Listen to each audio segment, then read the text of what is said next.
Yes, welcome to the Jamaica Young Police channel. To our loyal viewers and subscribers, at the channel, we are a group of law-abiding citizens who believe in the rule of law and respect the rights of every citizen, but not the ones who do not subscribe to such behavior. We do believe in and support preemptive strikes because it saves lives. That is a logical conclusion because preemptive strikes save lives and prevent the further loss of lives. We are all about saving lives on this channel. We at this channel aid criminals, their financiers, their supporters, enablers, and the likes with a passion, and we do not want them over here. Yes, let us repeat ourselves. We do not want any criminal supporters over here.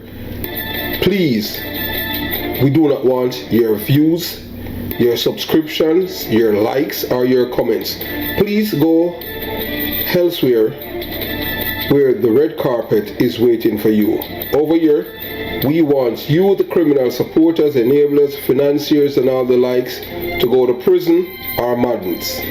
Let me repeat myself. We at the Jamaica Young Police channel, we do not want the criminal supporters and their circle over here. We want you to go to prison or madden. Moving on to our video. Yeah, so as promised, to our loyal viewers and subscribers and Patreon members, you will hear raw and unfiltered conversation between me and one of the channel's viewers. Yes, and as we tell us, this is like a prelude to a book. This honest discussion serves as an introduction to a book. I will begin writing today. You understand? It will detail my life as a young man growing up in Jamaica, crime-infested communities of Jonestown and Concrete Jungle, Kingston 12, and other places in Jamaica, and my journey to become a detective in the Jamaica Constabulary Force. The conversation is poignant, truthful, meticulous, and factual, and will not be edited. So be prepared for some explosive revelations from yours indeed. Some of these officers were promoted to various rank. One of them was promoted to an assistant commissioner of police, and his name is Derek Clappy Knight, Arsmouth, Cowboy Knight, Donovan Oxacana, Oswald Ear, Altaman Parra Campbell, and Detective Sergeant Taylor is passed away, O.C. Bud Spencer. So these names are significant within the JCF hierarchy and are known for their roles and the protection they receive. So in our conversation, you'll hear how a white man from England, a former Deputy Commissioner of Police, Mark Shields, who was privy to critical information I shared about criminal activities such as murder and robbery involving some of these policemen. He betrayed me. Mark Shields exposed me as an informer in the Jamaican Star, risking my life. This occurred while he was in the company of a known protector, SSP Calvin Benjamin, who was friends with all of the people involved. So this is just a glimpse of the blockbuster information I will share. None of the conversation has been edited, so be prepared for some explosive revelation from yours truly. This is totally different from Patreon and joining the channel. This is about me, my personal life and experiences in the Jamaica Constabulary Force.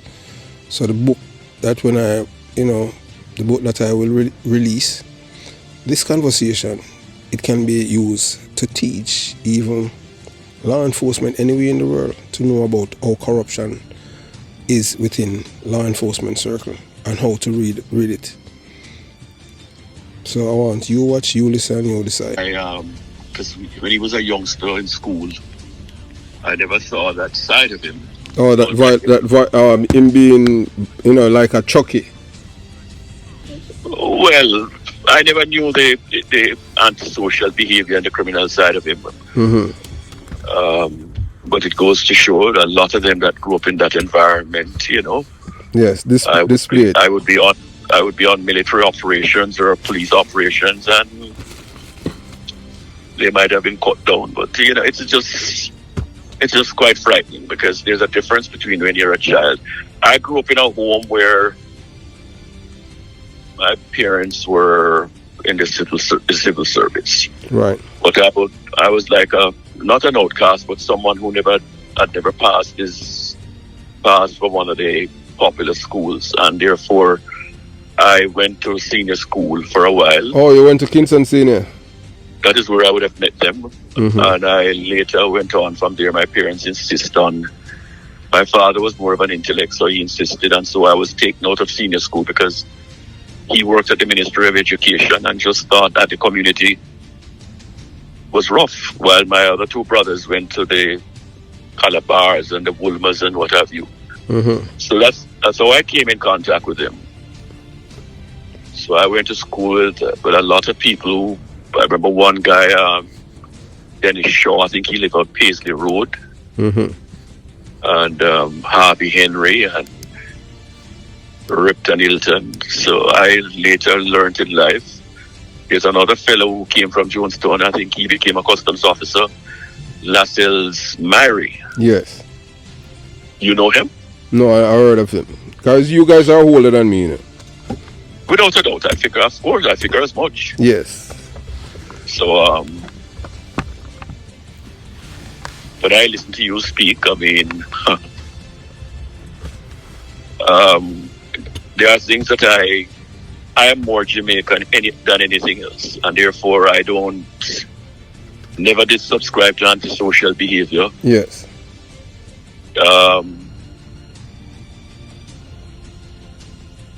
I believe that Jamaicans, we, for the most part, are Africans and,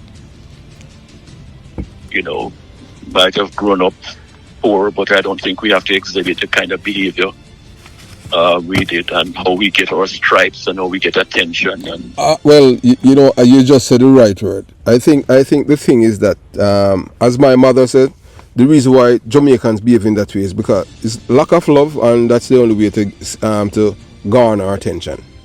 So I would disagree with you, not just with the lack of love. Jamaica, listen to me, there's a segment of the Jamaican population in the early 60s, late 70s. And if you do a poll, I'm more of a scientific minded person. If you do a poll of the so-called, you call it ghetto, the inner city areas. Right. And if you look at the poll, it's almost like a lost generation. A lot of our youths grew up there are a lot of Jamaicans who grew up in urban or rural areas that are poor. Right. And had levels of hardship. But there's an atmosphere in the lower Kingston urban metro area that promotes antisocial behavior. In other words, recognize if you're not involved in a danmanship and exhibit a certain kind of behavior. That's true. And it becomes an epidemic of antisocial behavior. I mean, I've listened to you. I've done antecedents for people like yourself, whether they're in the police now or in the military. And therefore, if you weren't able to pass what we now recognize as security background check, you would not have been able to enter the police or the military. Right. So it's the fact that you were born poor or born in the ghetto.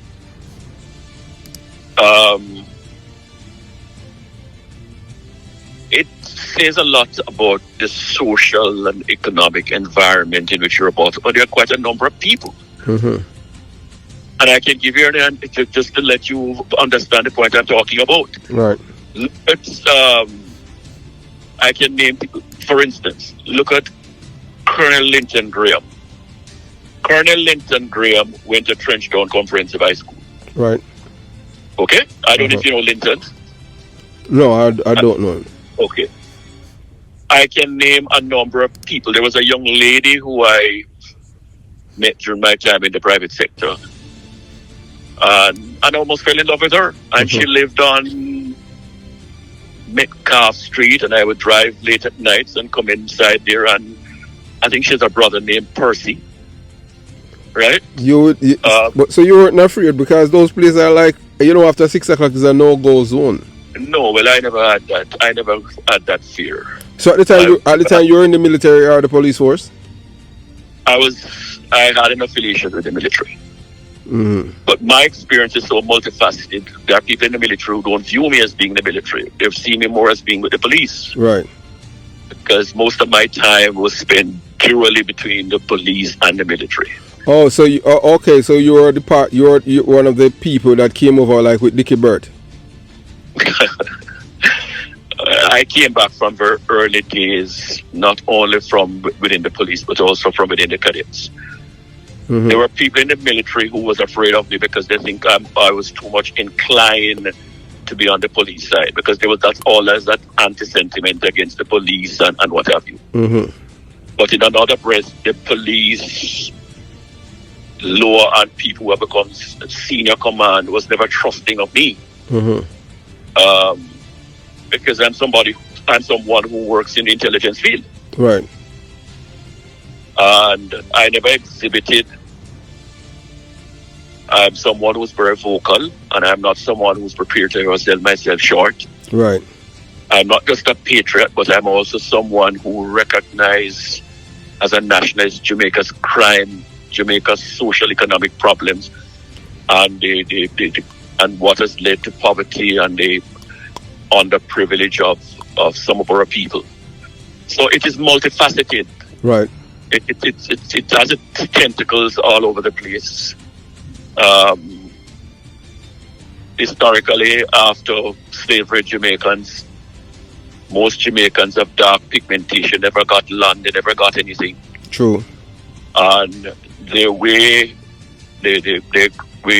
grew up poor, and we were always encouraged by some of our parents who had some levels of intellect. Right. Pass it on to their children that the way out of poverty is going to be through education. Right. Whilst others now don't see it that way. Yeah. But the influence of the inner city that they're from is so strong. It's like a magnet that pulled them to antisocial behavior more. Mm-hmm. I went to senior school, and when I went to senior school, the people who I met there, I mean, by day, they might be distracted by a different environment. Mm-hmm. What they do after school or what they do once school closed seems to be something different. Mm-hmm. And I was able to derive that when I became operational, both on the police and the military side, with people who I would come in contact with in homes or involved in crime in some of those cities, or some of them would lead to be involved in crime outside and try to make it in, and they'll cut down by the police or by the military. Right. So but you see, the influence from the inner city, or what we call ghetto, yes, mixed with the Jamaican politics, is so strong that people take on and stigmatize and embrace this. Yes. Because when you talk about all of these people that you're talking about,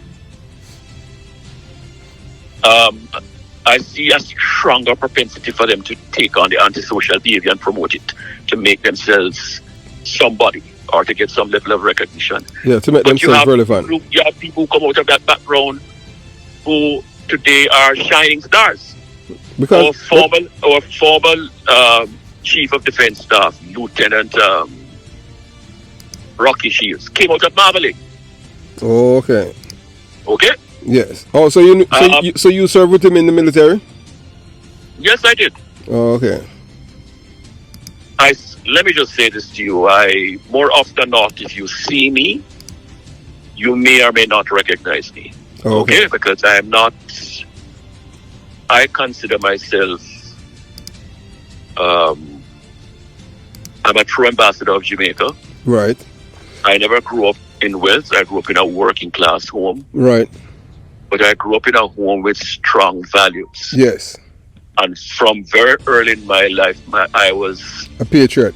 I wouldn't say patriot. I was gravitated to to exercise discipline and danger. And the police and the military was what helped to shape my life. Right. Okay? It's a phenomenon that when I go back and look, starting back with the people that I know that I met at Kingston Senior School, I was like a freak to a lot of them, because if you were from below, if you were from above crossroads. Yes, this year. So, that is just the introduction to what is to come. And I'm telling you, this is a blockbuster. You will never hear anything like this ever in your life. This is about Jamaica, about criminality, with police committing robbery, murders, police revealing eyewitnesses. You're going to hear some things that is going to shock you. So join us as we delve deep into the intelligence world with a former JDF intelligence officer, former police officer. So remember, so when you're talking about scholar, this man is a scholar. As you know that we have to give credence to people, because I saw it go on them thing as you hear the guy, some people, you love calling him name. No, I saw it go on them thing there. You forget what is due to Caesar, you forget to Caesar. I just saw it go, you understand? And everything we get right in, and everything him get right, and everything. Hey, look here, well, between me and him thing still, or me can tell you, you have one YouTuber where would I say him get 99.9% of things I'm right. Yeah man, Papa is Newslink. I tell you. Not because I know me, I tell you. Not because I know the man and them thing there. 99.9% I'm thinking them accurate. Yeah man, them man they not play and them thing there, believe you me. So when me say some people run out last week, and that's why we at the Jamaica Young Police and we wait until we have all of the facts before we come out. Cause we're not in this thing and nothing of views, because our credibility and integrity and our character is everything to us. We work so hard for it. 50 odd years, we can't allow for a few minutes go make, no, we have to maintain that, Yeah man, I just saw it go. So in this exclusive, so as a year him say him talk about the scholar guy. Well, if you want to call him scholar guy, so this year, this is really the scholar guy. You're going to learn something. And even if the government want to learn something, that this the government for tune into. I can see right now, say the Jamaican government are reclaim at the street them from the Jamaican criminal, and we applaud the Prime Minister. We don't care when a guy wants to say, yeah, what we tell you, are the guy, are the people them we want to give us a better Jamaica. And we are telling you, say, hey, just keep pressing, man. What you mean? Yeah, man. You understand? So in this exclusive video, you're going to the scholar. When I call him name, you understand? Later on, who know him will know him. Who know him, who don't know him, don't know him. You understand? Yeah. You're going to hear the scholar. Yeah, spill his experience and insights. Want more?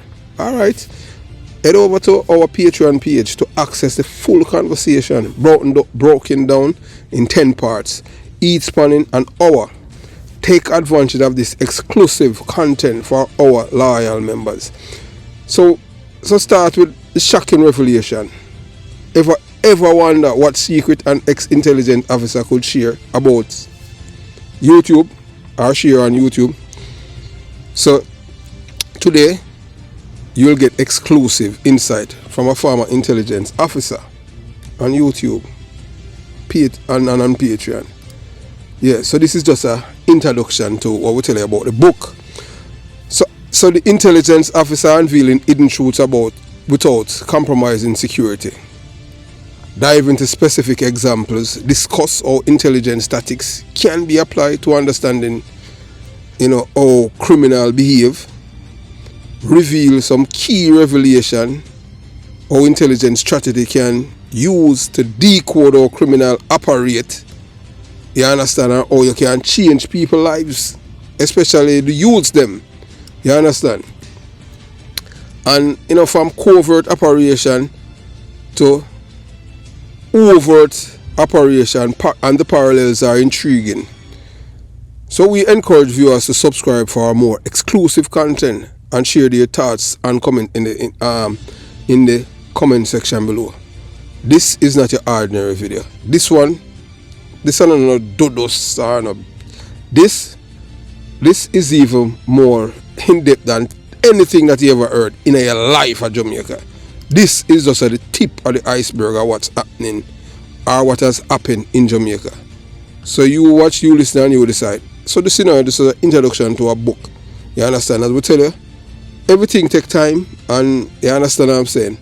And honestly, in our entire life, not even evidence we ever give this long. The longest we ever give evidence in a court, evidence in chief and cross-examine. I'm here about 9.5 hours, you know. And you don't know, when time them having a witness box so long and them thing there, you know, say, because them can't manage you. That's what you understand. So we want to big up all our Patreon subscribers them. Yeah, those of you who want your name to be published, and just send a message to us at the Jamaica Young Police channel at the Patreon, and we shout you out on them thing and tell the people them which country you're from. So have yourself a beautiful day. Jamaica Young Police channel out.